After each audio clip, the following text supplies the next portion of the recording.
Não existe comunicação com os espíritos.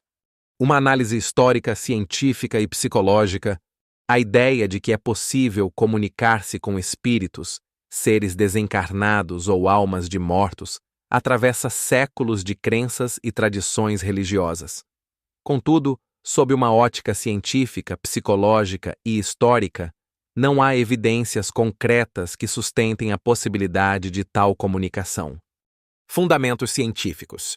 A ciência moderna baseia-se na observação, experimentação e reprodutibilidade. Até hoje, nenhum experimento sob controle científico rigoroso comprovou a comunicação com entidades espirituais. Pesquisas em parapsicologia e mediunidade, especialmente durante o século XX, falharam em demonstrar resultados consistentes. Estudos controlados sobre psicografia e incorporação mostraram que a origem das mensagens atribuídas a espíritos pode ser explicada por fenômenos psicológicos, como criação inconsciente, automatismo psíquico, onde o médium escreve sem perceber que as ideias vêm de sua própria mente. Sugestão e expectativa, em que os presentes influenciam o comportamento do médium. Memória e imaginação subconsciente, que reproduzem informações armazenadas sem consciência plena. Casos históricos e explicações racionais. As irmãs Fox, 1848 EUA. O espiritismo moderno nasceu a partir das batidas que as irmãs Fox afirmavam ouvir em sua casa, atribuídas ao espírito de um homem assassinado. Anos depois, uma das irmãs confessou publicamente que os sons eram produzidos por estalos nas articulações dos pés, um truque que enganara multidões.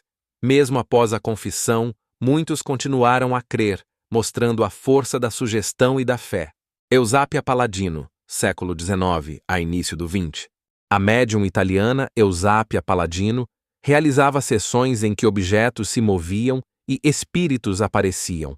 Investigadores como o físico Cesare Lombroso e o psicólogo William James a estudaram.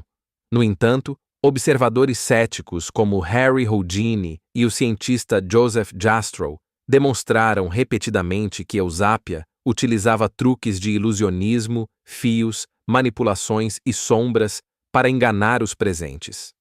Chico Xavier, Brasil, século XX, o médium brasileiro mais famoso, psicografou milhares de páginas atribuídas a espíritos.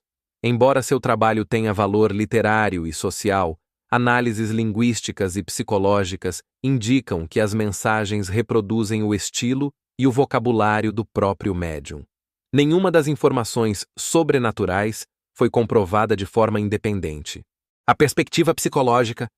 Pesquisadores como Sigmund Freud, Carl Jung e William James exploraram a mediunidade como expressão do inconsciente.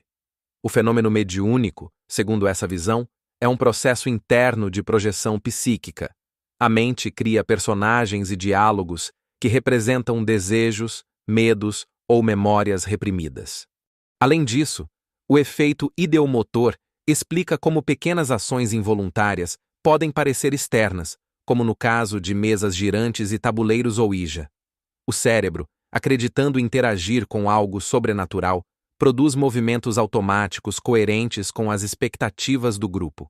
A inexistência de provas empíricas, somada às explicações psicológicas e históricas dos fenômenos, sustenta a tese de que não há comunicação com espíritos, mas sim expressões humanas interpretadas como sobrenaturais.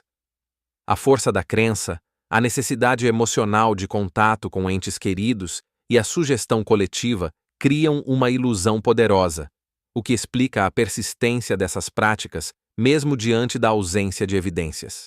A inexistência da comunicação com os espíritos. Evidências científicas e históricas. Desde o século XIX, o espiritismo e a mediunidade despertam fascínio em diferentes culturas.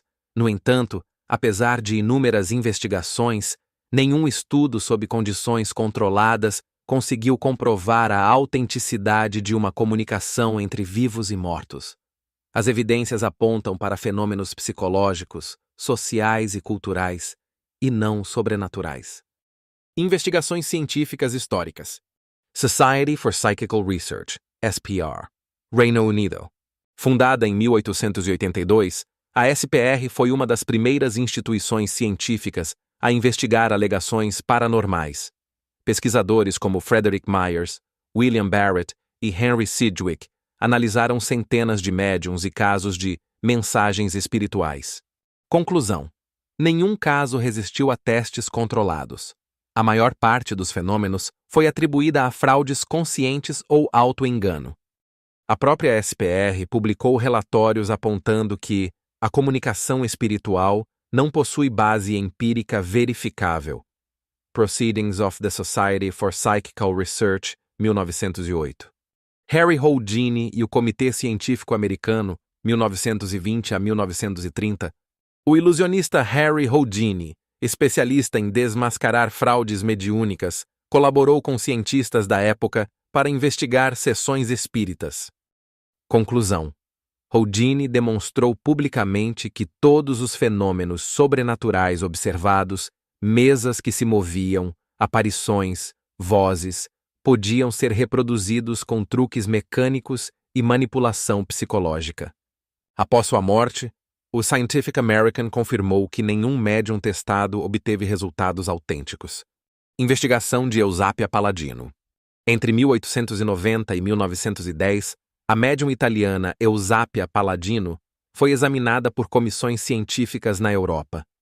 Enquanto alguns cientistas inicialmente acreditaram em seus poderes, investigações subsequentes com controle de iluminação, câmeras e isolamento físico revelaram fraudes sistemáticas. Conclusão: os fenômenos observados, levitação, aparições e sons, foram produzidos manualmente ou com auxílio de objetos ocultos. Explicações psicológicas e neurológicas. Automatismo e psicografia. Pesquisas em psicologia, como as de Pierre Janet, 1903, e William James, 1909, mostraram que a escrita automática surge do automatismo mental, em que o indivíduo expressa conteúdos inconscientes, acreditando que vem de fora. Em estudos modernos, o neurocientista Michael Persinger, Universidade Laurentian, 1983 a 2000, demonstrou que estímulos eletromagnéticos no lobo temporal podem gerar experiências místicas e a sensação de presença espiritual. Efeito ideomotor. Explicado pela psicologia experimental de William B. Carpenter, 1852, o efeito ideomotor mostra que movimentos musculares involuntários podem produzir fenômenos como o das mesas girantes e do tabuleiro ou ijá, sem intervenção espiritual alguma. Sugestão e reforço social.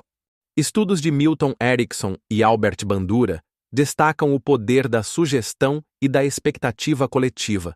Quanto mais forte a crença em um fenômeno, mais provável é que as pessoas interpretem estímulos neutros como sobrenaturais.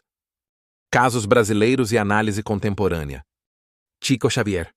Embora admirado por sua conduta ética e obras de caridade, estudos linguísticos e estilísticos sobre suas psicografias mostram que o estilo literário, vocabulário e construções sintáticas permanecem consistentes com o do próprio autor. Nenhum estudo empírico comprovou que as mensagens contêm informações verificavelmente desconhecidas do médium. Pesquisas recentes. Investigações conduzidas pela Universidade de São Paulo, USP, e pela PUC Minas Gerais sobre fenômenos mediúnicos, 2012 a 2020, concluíram que a mediunidade não apresenta correlação com atividade paranormal, mas sim com processos dissociativos não patológicos. Experiências mediúnicas são psicologicamente semelhantes a estados de transe, hipnose ou fluxo criativo intenso. Após mais de 1,5 séculos de investigações, não há qualquer evidência científica replicável que comprove comunicação com espíritos. Os fenômenos mediúnicos podem ser explicados por fatores psicológicos, automatismo, dissociação, sugestão. Fatores socioculturais, crenças religiosas, rituais de luto, reforço social. Fatores neurológicos, atividade cerebral em regiões associadas à percepção da presença. A persistência da crença decorre não de provas objetivas, mas da necessidade humana de sentido e de consolo diante da morte. Assim, A comunicação espiritual deve ser entendida não como fato sobrenatural, mas como expressão simbólica e emocional da mente humana.